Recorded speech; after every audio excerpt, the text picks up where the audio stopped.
Em Atos, capítulo 11, versículo de número 19, nós vamos trabalhar do versículo 19 até o versículo de número 26.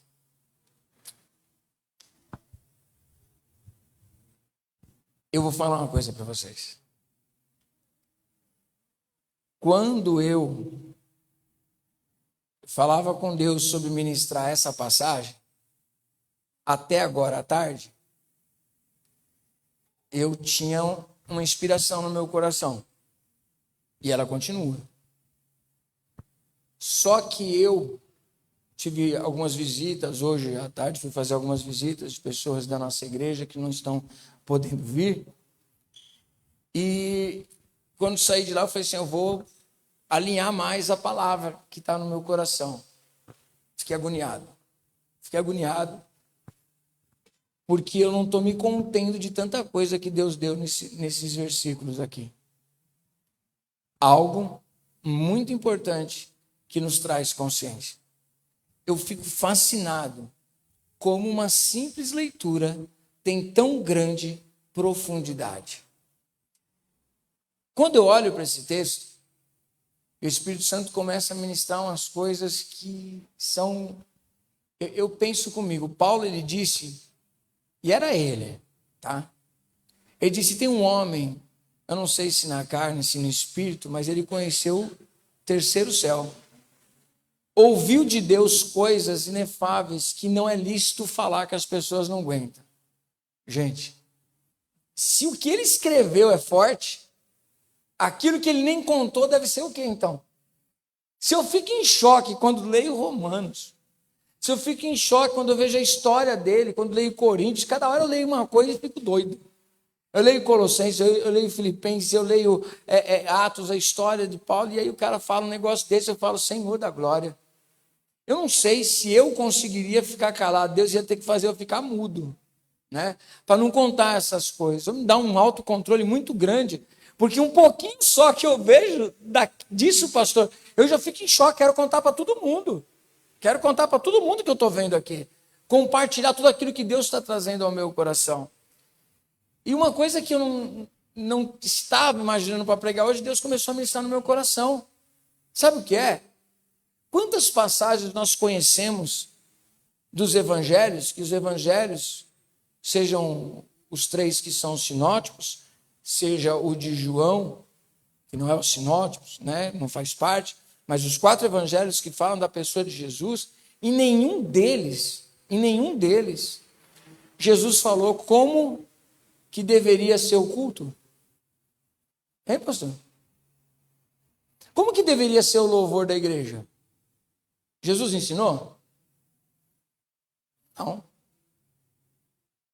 Como que deveria ser o salão de culto? Jesus também não ensinou. E o Espírito Santo começou a ministrar isso no meu coração hoje à tarde. E eu fiquei desesperado. É muito bom o que nós estamos fazendo aqui. Acabamos de adorar ao Senhor, amém?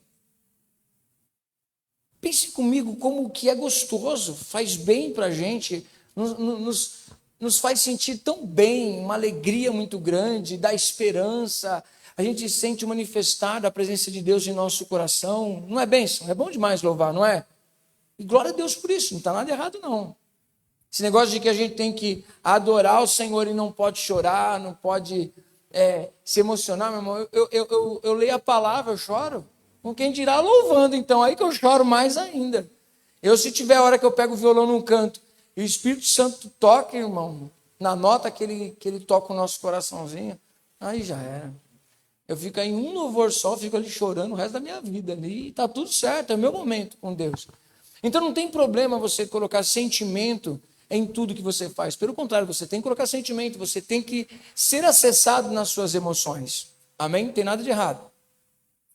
Mas olhando para esse texto, e os textos bíblicos, nós vemos coisas acontecendo que não tinha nenhum louvor. E pessoas sendo poderosamente tocadas pelo poder do Espírito Santo. Não havia microfones, não existia culto, e eles nem sabiam como deveriam ser essas coisas. Porque a única referência que eles tinham de culto a Deus era o estilo do Antigo Testamento. E depois, né, mesmo estando no Antigo Testamento, quando é edificado o templo em Jerusalém, lá é o lugar de adoração. Vocês lembram que quando Jesus conversa com aquela mulher samaritana, ela pergunta, é certo a gente adorar aqui no Monte Gerizim? E vocês dizem que é certo adorar lá no templo. E Jesus fala assim, eu tenho uma informação para te dar. Vocês adoram a quem vocês não conhecem. Vocês têm um monte de informação, mas vocês não conhecem esse Deus. E vocês estão entendendo que os judeus conhecem e realmente a promessa do Messias vem dos judeus. Mas chegou uma hora, e esta é a hora, em que o Pai procura adoradores que o adorem, não em templos, mas o adorem em espírito e em verdade. E aí a gente pega e diz assim, nossa, entendi. A minha vida é o lugar de adoração. Sim ou não? Está certo isso? Também está certo. Mas como é que é viver essa vida de adoração? É interessante que nesse texto já começa dizendo que tem um pessoal que é disperso e tem um pessoal que fica em Jerusalém prestando culto. E isso é tremendo para a gente refletir hoje. Muito mais do que estar numa igreja. Nós somos chamados como pessoas para sermos adoradores. Amém? Mas como que é essa vida do adorador?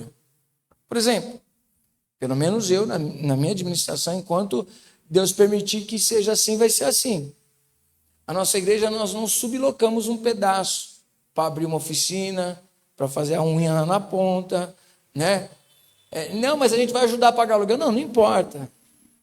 Seja toda essa parte aqui, tudo que tem, é para a glória do Senhor. É para Deus. Amém? Ou seja, se nós não estivermos fazendo culto, nós não estivermos ensaiando, fazendo as coisas que envolvem um culto e a administração da igreja, a igreja vai estar como? Fechada. Fechada. Porque ela não é usada para outra coisa. Ele é um lugar exclusivo de quê? De adoração. Tudo que nós fazemos é para Deus. Não é isso que é templo? Se nós somos a casa de adoração, nós só estamos funcionando para quem? Para Deus. Vai entendendo o raciocínio do que o Espírito Santo quer ministrar ao seu coração e ao meu coração. Eu quero ministrar hoje, estou me esforçando, porque eu podia me empolgar, mas depois eu tenho medo de falar alguma coisa sem não entender. Então, vou ser um pouquinho mais ensinador. Amém? Fui muito honrado na Assembleia de Deus. O pastor Vitor esteve lá comigo e quando o pastor, né, o pastor também frisou isso, também viu, quando o pastor chegou no final do culto e disse, nós nunca mais leremos Isaías capítulo 6, da mesma maneira, depois dessa pregação, eu falei, Pai eterno, que honra. Eu quero também que você, em nome de Jesus, tenha esse mesmo sentimento a respeito dessa passagem e do entendimento do que é você ser o templo vivo do Espírito Santo. Amém? Vamos ler esse texto e depois eu vou me esforçar aqui, no tempo que a gente tem, mostrar essa realidade de vida com Deus que vai acontecer nesse texto. Quem está comigo pode dizer um glória a Deus? Está junto comigo até agora aqui? Está entendendo? Amém? Então, os que foram dispersos por causa da tribulação que sobreveio a Estevão, se espalharam até a Fenícia, Chipre e Antioquia, não anunciando a ninguém a palavra, senão somente aos judeus. Alguns deles, porém, que eram de Chipre e de Cirene, e que foram até Antioquia, falavam também aos gregos, anunciando-lhes o evangelho do Senhor Jesus. A mão do Senhor estava com quem? com eles. Esses homens que saíam anunciando a Jesus para outras pessoas, não somente para os judeus em Jerusalém.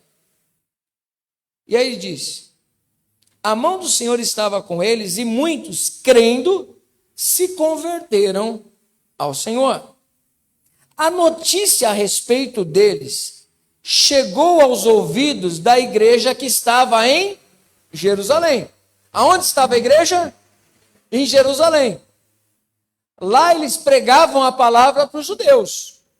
Agora está dizendo que pessoas que saíram perseguidas, eles começaram a anunciar a palavra para gentios. Amém? Rapaz, isso daí é redundante. É redundante? Vou te mostrar na palavra se isso é redundância. Não está escrito por acaso. Ele vai dizer o seguinte: a notícia a respeito dele chegou aos ouvidos da igreja que estava em Jerusalém e enviaram Barnabé até Antioquia.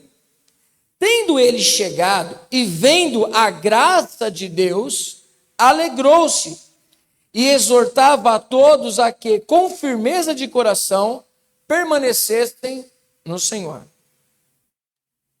Porque era homem bom, cheio do Espírito Santo e de fé. Márcia, abaixa um pouco para mim, por favor, aqui, está alto.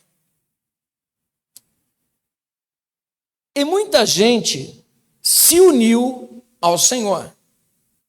E partiu Barnabé para Tarso à procura de Saulo. Tendo-o encontrado, levou-o para Antioquia. E por todo um ano se reuniram naquela igreja e ensinaram numerosa multidão. Em Antioquia foram os discípulos pela primeira vez chamados cristãos. Amém? Coisa simples. Não é simples? É uma leitura que, se você simplesmente lê-la, tem novidade nenhuma. Até que você olhe com os olhos espirituais o que está acontecendo aqui. Primeiro, não foram os apóstolos, aqueles que andaram com Cristo, os discípulos de Cristo, que entenderam que não havia mais sentido nos sacrifícios que eram feitos no templo. Não foram eles que entenderam que a hora nona já não faria mais sentido. Quem foi entender que essas coisas não faziam mais sentido, porque em Cristo se cumpriu todas as coisas, foi o diácono Estevão. Ele, quando é levado à presença das autoridades, ele começa a dizer: não faz sentido mais isso. Justamente entendendo que agora as pessoas não deveriam estar presas a templos. Eles deveriam ser adoradores do Senhor, como o próprio Jesus falou àquela mulher samaritana. Então eles não deveriam estar presos ao templo. Eles deveriam entender que eles são os templos vivos do Espírito Santo. Por causa disso, induziram umas pessoas a dizer contra ele, falsas testemunhas, dizendo que ele estava falando, atacando o próprio templo. E não era essa a verdade. Ele só estava dizendo o seguinte: existe um novo e vivo caminho, e esse caminho é Jesus. Não faz mais sentido vocês ficarem trancados aí. Agora vocês precisam sair daí e viver Cristo no seu dia a dia. Vocês não têm que ficar trancados aí adorando a Deus. É importante adorar a Deus? Sim, mas não somente aí. Vocês precisam sair daí e adorar a Deus na sua maneira de viver em todos os lugares que você for passar. Ou seja, sair do sistema religioso e se tornar um verdadeiro cristão. Ou seja, diga assim comigo: não servir a Deus somente dentro da igreja. Está dando para entender? É isso que eles estão dizendo. Só que mesmo assim, eles são dispersos. Só que aqueles que foram perseguidos na tribulação, a mesma que veio sobre Estevão, eles foram embora. Mas eles não se acovardaram, eles entenderam a mensagem. Estevão pregou com a própria vida dele. Amém? Pregou o quê? A nossa vida não vale nada se não for para pregar o evangelho. Ele deu a própria vida dele. E ele entendeu o seguinte: eu sou cristão. E ele entendeu tanto, embora não havia sido chamado de cristão, ele se conectou de uma tal maneira com Cristo, que ele disse o seguinte: eu sou o templo do Espírito Santo. Eu sou um adorador do Senhor. Eu entendo que eu preciso copiar alguém, e esse alguém é Cristo. E aí ele disse: perdoa, porque eles não sabem o que estão fazendo aí não. Não coloca sobre eles esse pecado de estarem me matando. E esse homem que vai ser chamado por Barnabé, chamado Saulo, é o que estava lá, com as vestes de Estevão aos seus pés. Outras pessoas, ao invés de sair dispersos, eles ficam no lugar de culto, adorando. De repente, esses homens que não foram para a igreja, o templo em Jerusalém, eles saem pregando e anunciando a palavra aos judeus. Não, porque aos judeus ficaram pregando em Jerusalém. Ou seja, traduzindo em miúdos para nós aqui, eles ficaram pregando para gente que já devia ter saído para pregar. Eles ficaram pregando, vamos traduzir para nós aqui no nosso dia, ficou pregando para crente. Eles ficaram pregando para crente dentro da igreja. Eles ficaram falando para os judeus lá que já conheciam o Antigo Testamento, já conhecia sobre Deus, e ficaram lá, não, porque Deus, porque Deus, porque Deus, porque Deus, porque Jesus. Pedro estava tão influenciado ainda por aquelas situações, que uma certa vez Paulo encontra com ele, enquanto ele está com o pessoal da circuncisão, que são os judeus sangue puro, ele está, não, porque tem que se circuncidar. Quando ele está com os gentios, ele fala, não precisa circuncidar. Quando Paulo vê isso, ele resiste na cara. Ele fala assim, você tem que assumir um posicionamento. O que é verdade, o que é mentira, o que deixou de existir, a verdade é essa. Amém? Entenda então que eles, como pessoas que dizem, sou cristão, sou adorador do Senhor, eles vão para dentro da igreja e se trancam dentro da igreja e falam, pronto, a nossa vida agora é adorar a Deus. Ainda que conhecessem a Jesus, ainda que muitos judeus se converteram, e eles continuavam nos mesmos rituais e no mesmo costume, fazendo culto, mas se esquecendo que o lugar de culto era eles mesmos. E eles entenderam, Deus é nosso, Jesus é nosso, ele veio do berço judaico, então ele é nosso. Nós aqui somos os detentores da verdade. Gentil, o mundão, o pessoal está perdido sem Cristo. Não, é nós aqui, nós somos escolhidos, nós somos o povo da aliança. No entanto, esses homens que saem pregando o evangelho, acontece uma coisa que eles não esperavam. Os gentios começam a se arrepender, a aceitar a Jesus Cristo como seu Salvador e começam a ser cheios do Espírito Santo. Essa notícia chega até a igreja de Jerusalém. Eles falam, o que está acontecendo? Eles mandam alguém. Esse alguém é o Barnabé. Vai lá ver o que está acontecendo. Quando ele chega lá, ele é um homem cheio do Espírito Santo. Ele é um homem bom. Ele é um homem de testemunho diante das pessoas. Quando o Barnabé chega, ele começa a ver que a graça de Deus está sobre os gentios. Isso faz ele ficar muito feliz, muito alegre. E a mesma coisa que aconteceu com Pedro acontece com ele. Ele admite, o Senhor tem amado também os gentios. O evangelho tem chegado aos gentios, os gentios têm sido cheios do Espírito Santo. Aí o Barnabé vai lá atrás de Saulo e fala, Saulo, vem me ajudar. Vem estar comigo para a gente doutrinar essas pessoas. E o Saulo, que é o Paulo, ele vem para ajudar o Barnabé. Eles passam um ano ensinando, diga assim comigo, discipulando aquelas pessoas. Pessoas que não eram judeus, pessoas que não conheciam o que eles conheciam. Eles começam a falar sobre Cristo, eles começam a falar da doutrina, eles começam a falar do que é servir a Deus. E de repente, em Antioquia,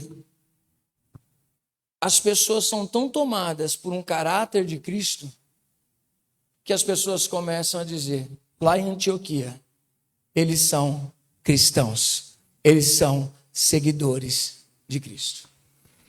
Fala, não, apóstolo, você só repetiu o que está escrito aqui. É muito mais do que isso. Porque muitas vezes nós estamos repetindo o mesmo erro, se tornando religioso e pregando para crente que já deveria estar pregando para outras pessoas que dizem, as pessoas da religião, que dizem que são cristãs, mas elas não pregam fora, elas só fazem louvor na igreja. Elas só pregam na igreja, elas cantam na igreja. As pessoas lá fora, elas não evangelizam, elas não falam de Cristo para outras pessoas, elas só pregam para crente. Elas esperam as pessoas se envolver nos ministérios, elas esperam as pessoas aderirem ao proselitismo, ou seja, só sair de um lugar e frequentar o outro, mas não traz transformação na vida das pessoas. Mais conhecido no nosso linguajar, na linguagem atualizada para o nosso século, ovelhas obesas. Pessoas que querem o conforto da cadeira para ficar dando comidinha na boca de gente que já tem condição de pegar a colher e comer a comida sozinho. E achamos que isso é o servir a Deus e o ser cristão. Eu vou lá na igreja. O apóstolo convocou uma reunião, eu vou lá. Eu vou participar do louvor, então tem um ensaio. Eu vou participar do diaconato. Eu vou fazer um discipulado, o quê? Eu vou fazer um culto de ensino, um encontro de ensino. E não é isso.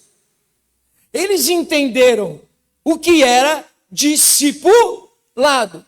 E o que é discipulado? Antes de pensar em homens, eles eram cópias de Cristo. Está dando para entender? Eles imitavam quem? Cristo. Por isso foram chamados de cristãos. Agora eu pergunto para você e para mim.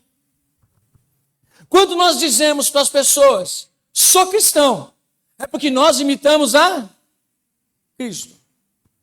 Somos imitadores de Cristo? Amém? O texto é muito sério porque eu vou mostrar para você porque que é sério. Quando eu digo que eu sou imitador de Cristo, eu sou cristão. Logo, as minhas ações imitam a pessoa de Cristo. E é uma coisa lógica. Então, por exemplo, Jesus está carregando a cruz dele. E sabemos que a cruz de Cristo é um propósito. E qual é o propósito da cruz de Cristo? Nos salvar. Amém? E por que Jesus vai para a cruz e derrama o seu sangue para nos salvar? Para nos fazer o quê? Filhos de Deus. Amém?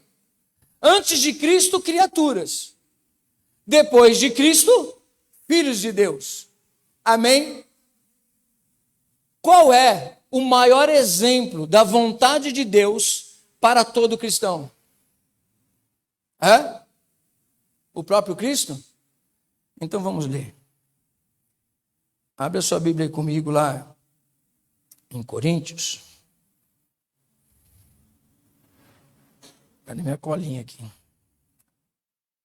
Minha colinha aqui, está aqui. Não, perdão. Romanos, capítulo 8, versículo de número 29.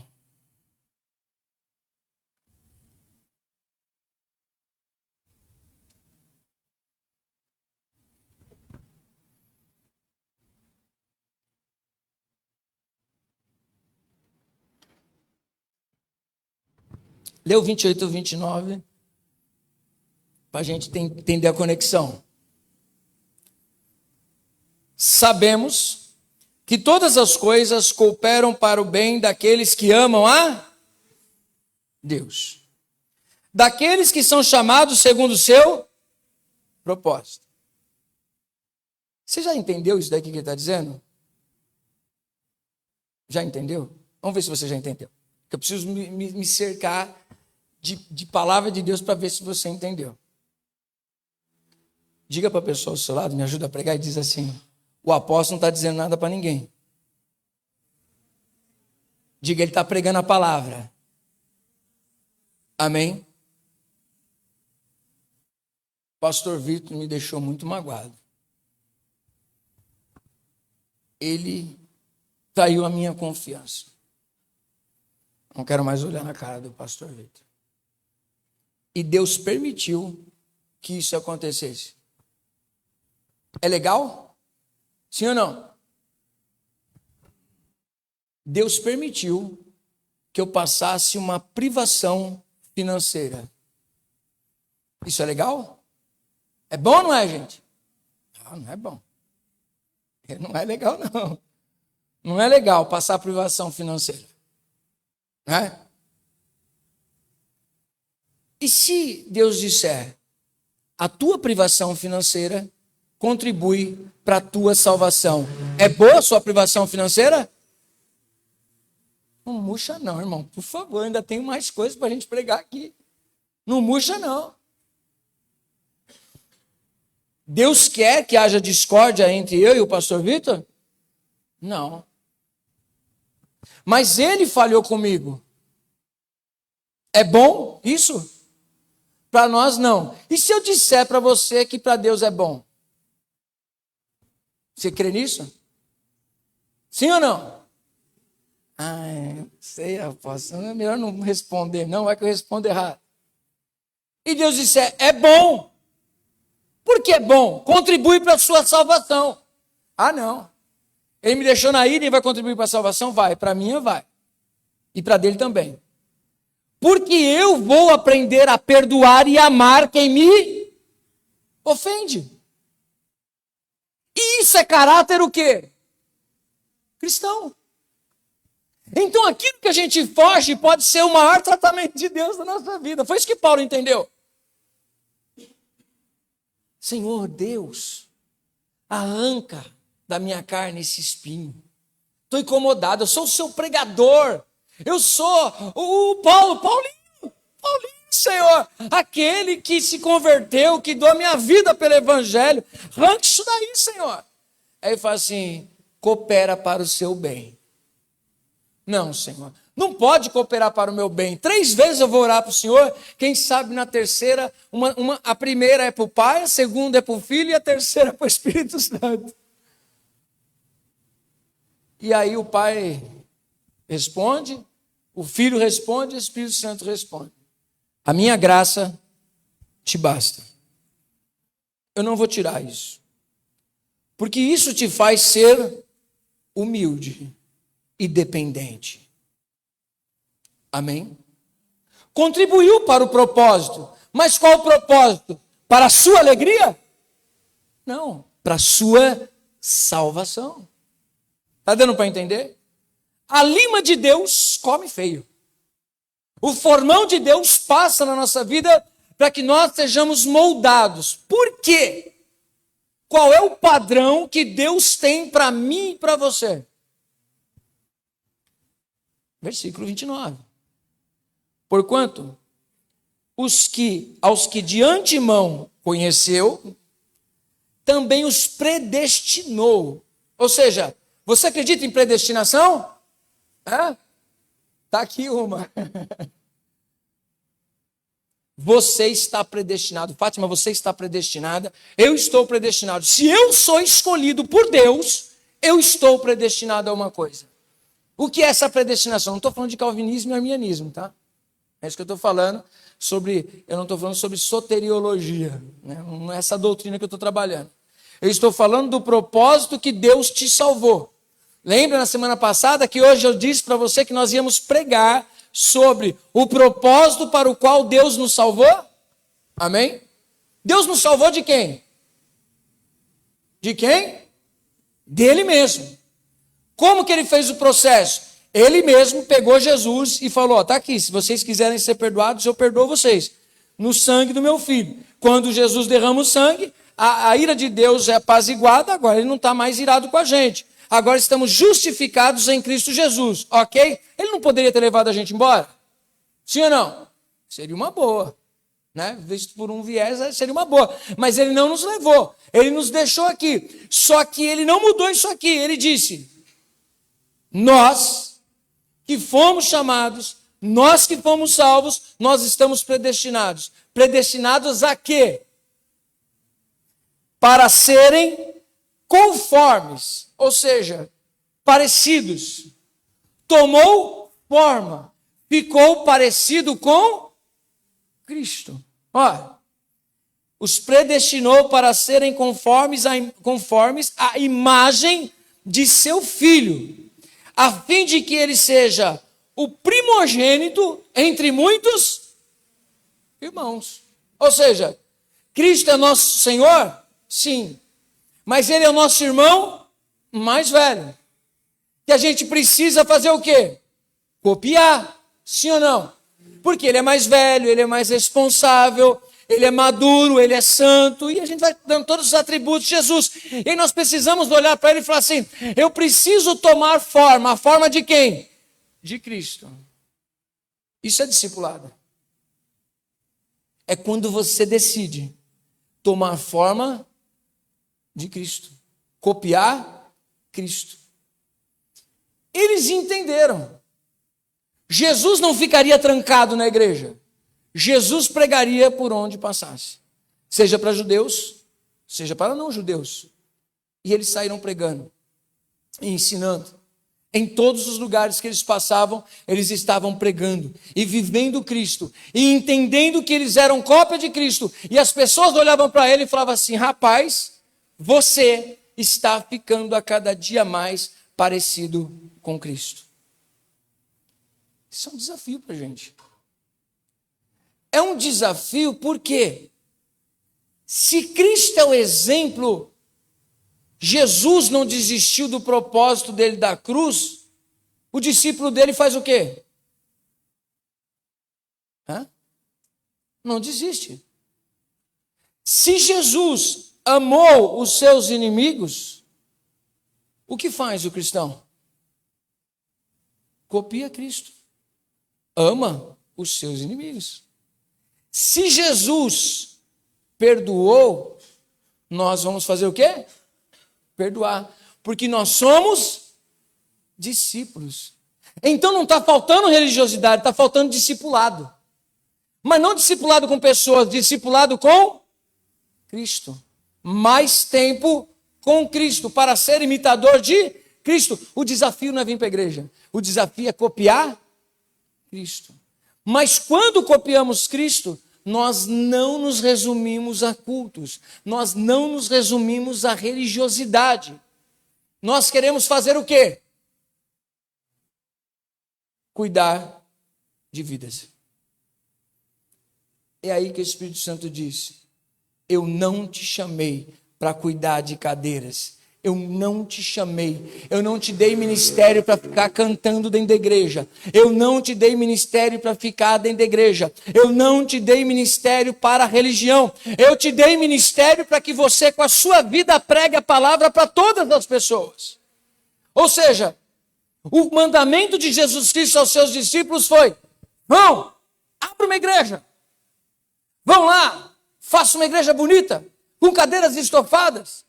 Aluguem um prédio na César Fredo Fagundes. Vão. Tenha um ministério de louvor. Seja baterista. Seja ministro de louvor. Foi isso que Jesus mandou a gente? Você não encontra na Bíblia em lugar nenhum. Porque Jesus não nos deu para a religião. Ele diz para que nós sejamos templos vivos e cuidemos de almas. Não há sentido nenhum. Olha só. Interessante eu refletindo e Deus ministrando no coração. O ministério do ensino, ele é um ministério que não vai acabar. Vai acabar da minha parte de ensinar, mas nós estaremos diante de Deus aprendendo sobre quem Ele é, a eternidade. A eternidade não tem fim. Um Deus infindável, que eu sempre vou estar aprendendo algo novo de Deus. Eu não conheço. Aquilo que nós conhecemos em parte, nós o conheceremos face a face, conheceremos plenamente. Meu irmão, se eu fico maravilhado com um texto desse daqui, arranque-se daqui, imagina uma eternidade aprendendo o que foi que Jesus disse. Quem tem perguntinhas para Jesus? Está anotadinha? Você vai ter eternidade, em nome de Jesus, amém? Para perguntar para Ele. Nós vamos estar sendo ensinados, mas não por homens. Estaremos sendo ensinados, e a gente está sendo ensinado por Deus hoje também, mas nós seremos ensinados diretamente por Deus, pelo Senhor Jesus. Ele vai nos mostrar tudo, como é que tudo acontece mesmo. Aí todas essas perguntas que a gente tem e muitas vezes não encontra resposta, todas essas nossas dores, todas essas coisas que a gente fala é muita injustiça. Bem-aventurados são aqueles que têm fome e sede de justiça, porque eles serão saciados. É isso que Jesus está ensinando. Então, o ministério do ensino vai continuar, embora seja Cristo que vai ensinar para a gente. O ministério da adoração, ele tem fim? Não. Adoraremos a Deus na eternidade. Mas a gente não vai ficar, se vocês quiserem assistir, depois eu postei para os membros. Nós não vamos ficar diante de Deus, santo, santo. A gente vai fazer isso, mas não vai ficar assim, como se Deus tivesse feito um monte de robozinho que Ele precisa da nossa adoração. O nosso estar na presença dEle, o nosso reconhecer Ele, vai nos fazer automaticamente adorá-lo. Amém? Então, ministério que continua. Ser consagrado ao Senhor, você vai estar separado para Deus, totalmente para Deus. Agora, tem uma coisa que vai terminar. Por enquanto ela não terminou, mas ela vai terminar, que é evangelizar. Evangelizar, a gente não vai ter como evangelizar mais, porque tudo já está cumprido. Ele é o alfa, ele é o ômega, já está tudo concretizado. Enquanto isso, nós estamos nessa terra para evangelizar e para pregar para as pessoas sobre Cristo. Só que antes de nós falarmos, as pessoas vão ter que olhar para nós, que as nossas ações são ações de pessoas que imitam a Cristo. Pergunta para nós: quantas pessoas você realmente discipulou?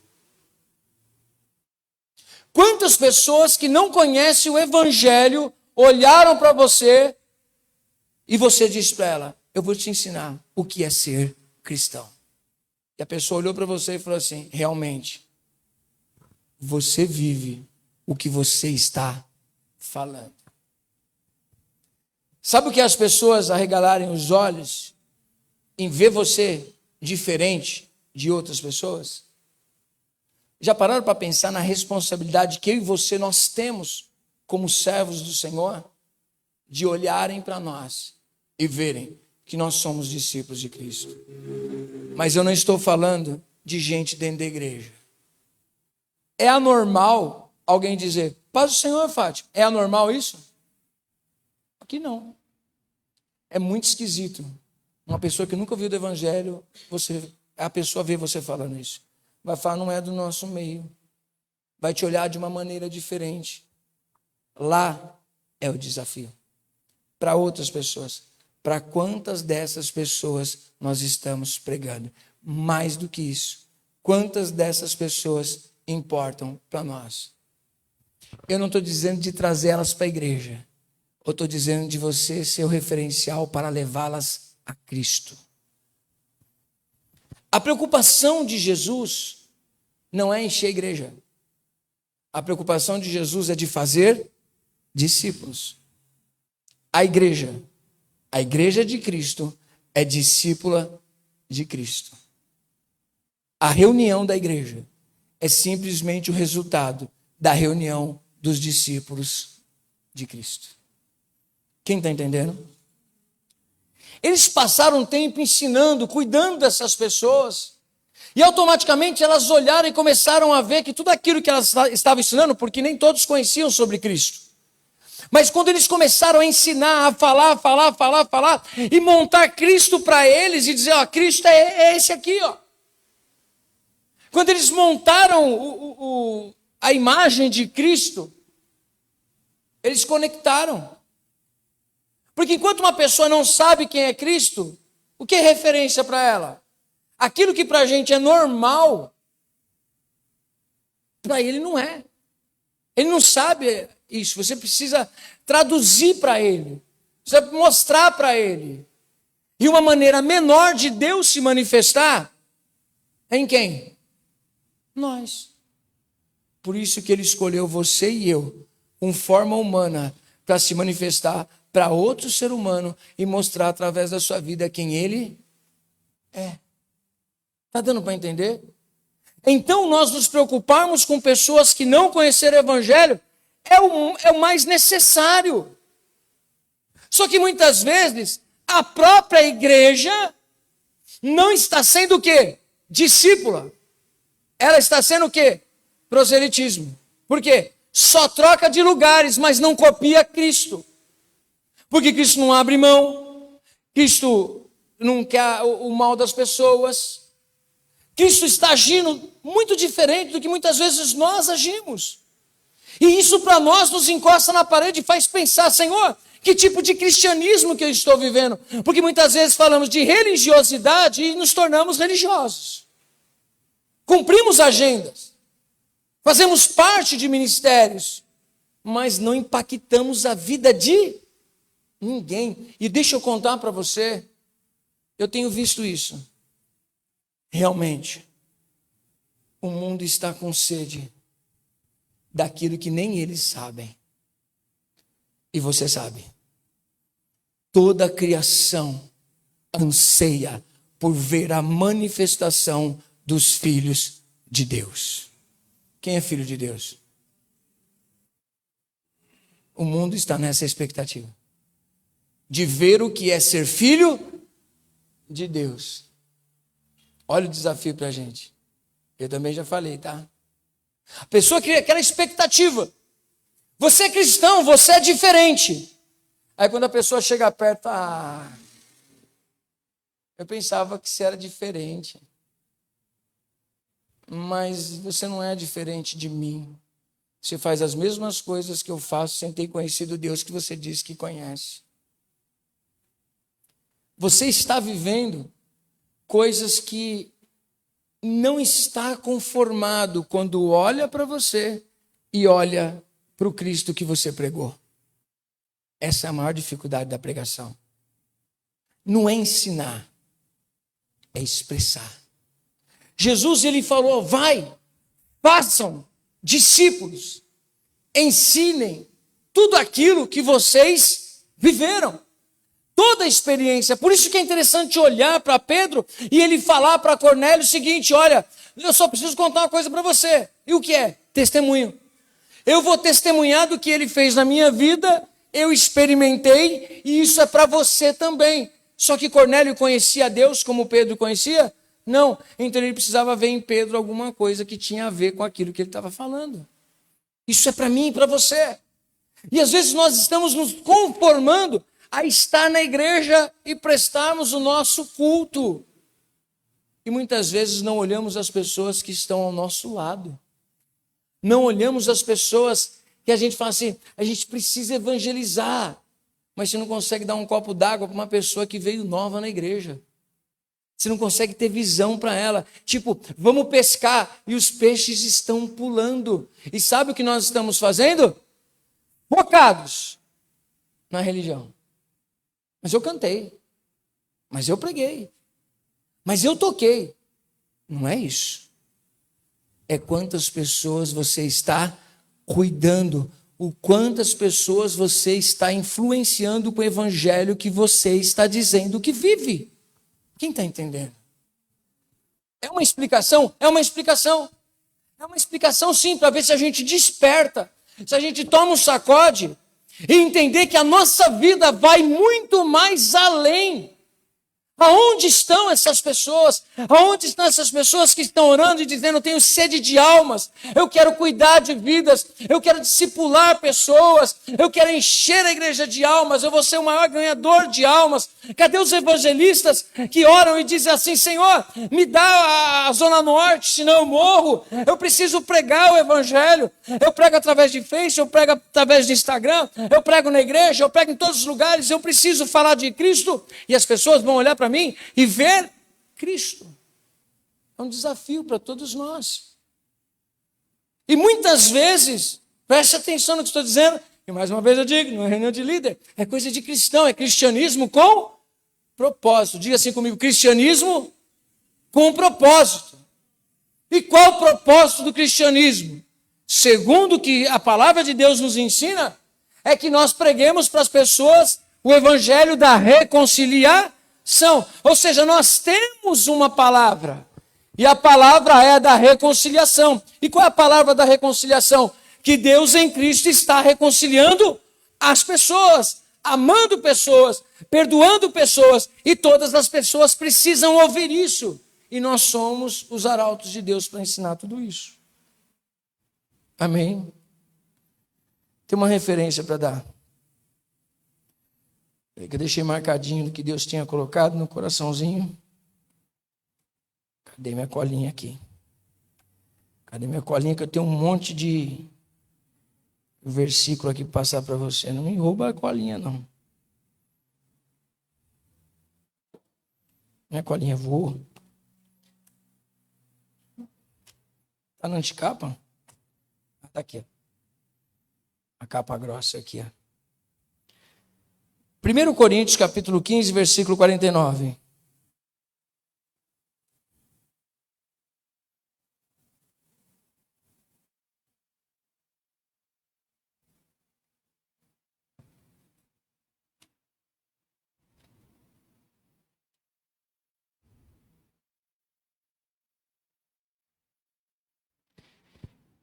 E assim, como trouxemos a imagem do que é terreno, devemos também trazer também a imagem do celestial.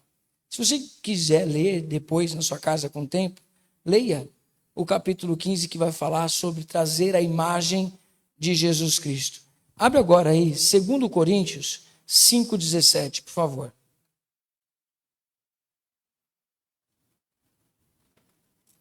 2 Coríntios, capítulo 5, versículo número 17.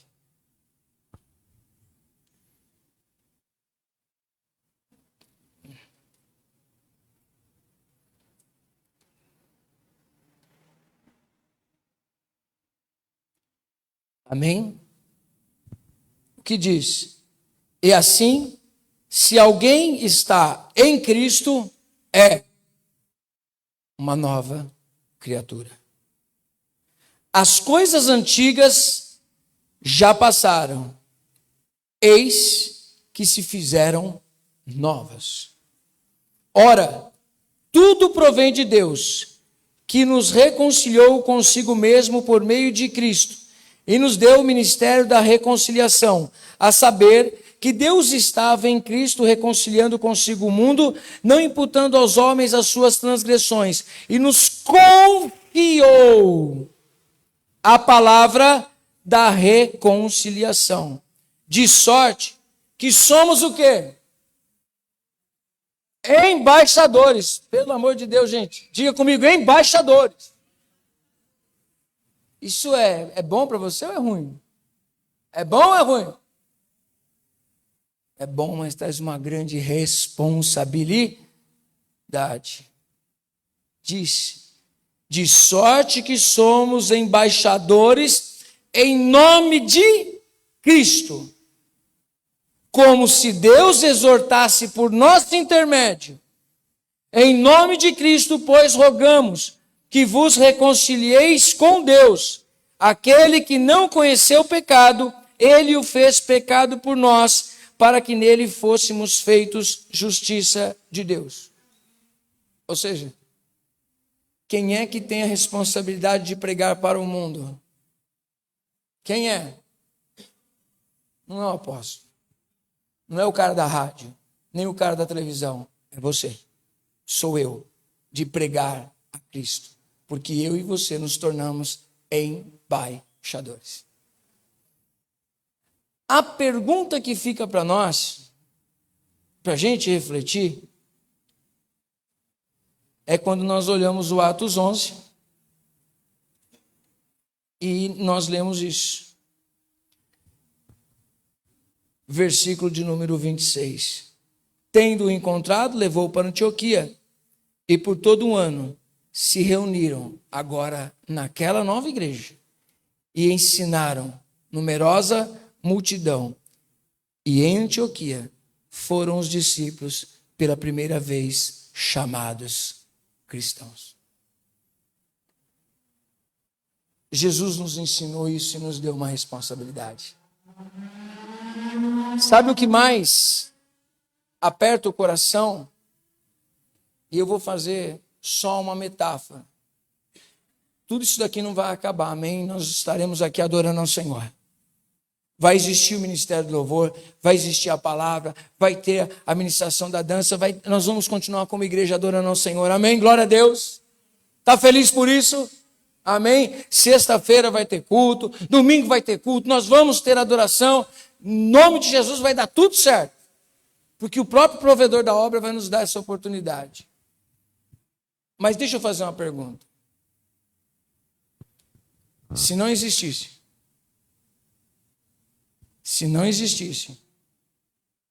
qual seria o seu ministério?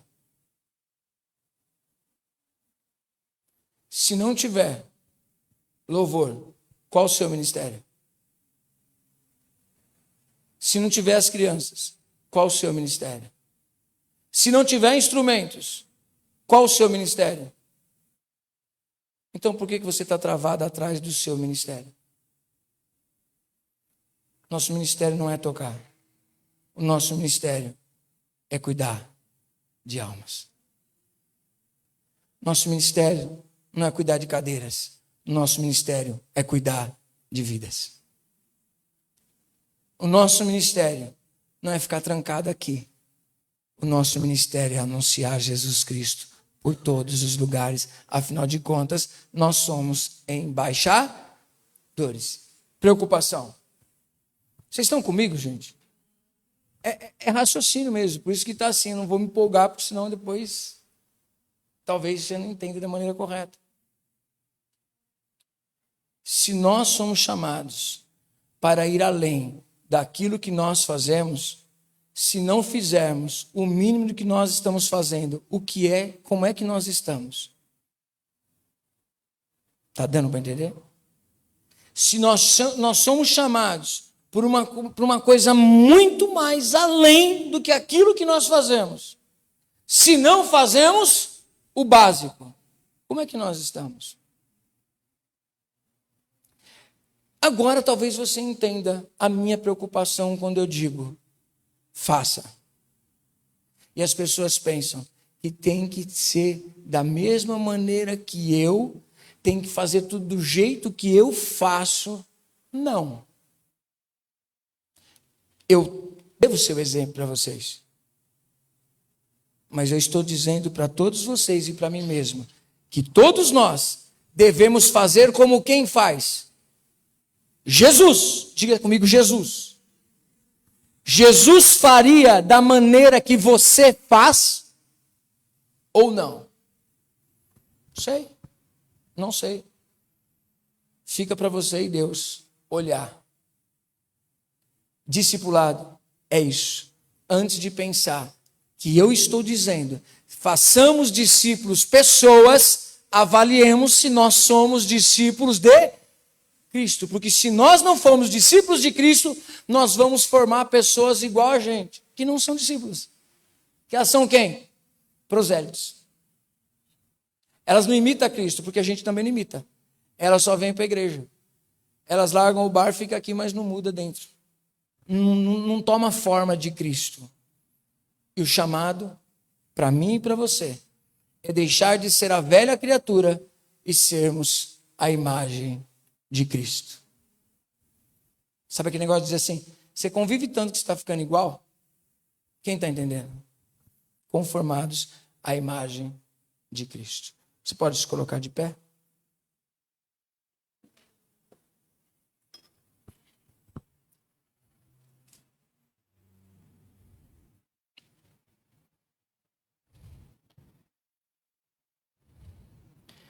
Agora você entende por que Paulo ele escreveu Romanos capítulo 3, versículo 9, Romanos capítulo 3, versículo 9?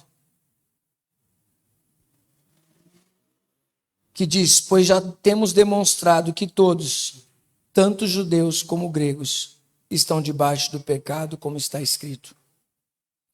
Não há justo, nenhum sequer, não há quem entenda, não há quem busque a Deus. Todos se extraviaram, a uma se fizeram inúteis, não há quem faça o bem, não há nenhum sequer. A garganta deles é sepulcro aberto, com a língua urdem engano, veneno de víbora está nos seus lábios. A boca eles a têm cheia de maldição e de amargura. São os seus pés velozes para derramar o sangue, nos seus caminhos a destruição e miséria. Desconheceram o caminho da paz. Não há temor de Deus diante dos seus olhos. Paulo ele está escrevendo isso e dizendo: olha só as características de uma pessoa sem Cristo. Isso é a velha criatura. E aí Deus diz: eis que faço nova todas as coisas. Paulo, parece que eu estou querendo pregar Romanos de novo, né? Romanos capítulo 12. Ó, imagine Paulo escrevendo isso. Ele está escrevendo assim, ó: pelo amor de Deus, eu faço um pedido a vocês. Pelas misericórdias do Senhor, apresentem os vossos corpos como sacrifício santo, vivo, santo e agradável a Deus. Esse é o culto racional. O culto com entendimento. Uma vez estava tendo uma aula de psicologia, eu falei assim: onde está nós aí dentro? Se nós somos somente comportamentos, se a gente é só máquina, é materialismo puro, quem está operando essa máquina? A Bíblia diz que nós pegamos isso tudo aqui, ó, corpo, e jogamos lá no altar para o Senhor. E falar: agora é teu. Faz o que você quiser, Senhor. Sabe o que você quer dizer isso? Vai sendo levado, não por você. O Espírito Santo vai te levando para onde Ele quer. E Ele diz, ó, isso é culto racional. Com entendimento você fala: Senhor, sopra e me leva para onde o Senhor quiser. Versículo 2, ele diz: e não vos conformeis, ou seja, não tomem a forma deste século, mas transformai-vos pela renovação da vossa mente.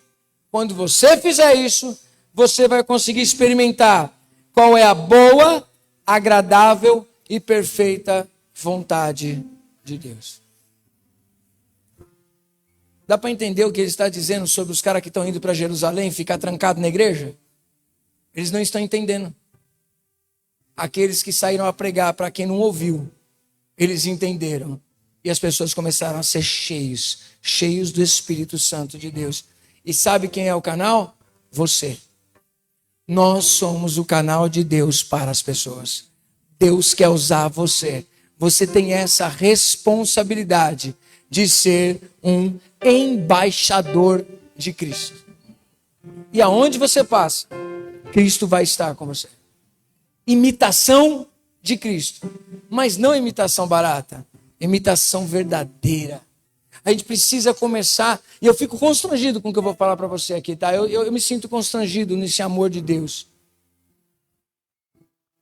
Quem já sentiu muita sede? Muita sede. Muito. Solzão do jeito que está hoje, não sente sede fácil? A boca fica seca? Sim ou não? Será que nós temos essa mesma sede de Deus? Quem já ficou com fome? Quem não jantou ainda, não almoçou, está com fome? Muita fome.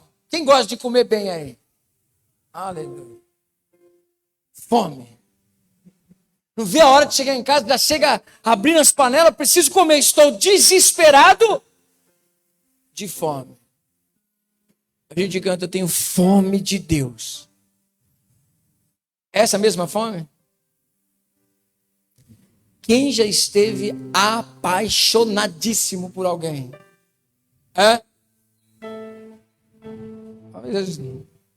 faz tudo quanto é loucura. A gente diz, estou apaixonado, desesperado de amor, Senhor.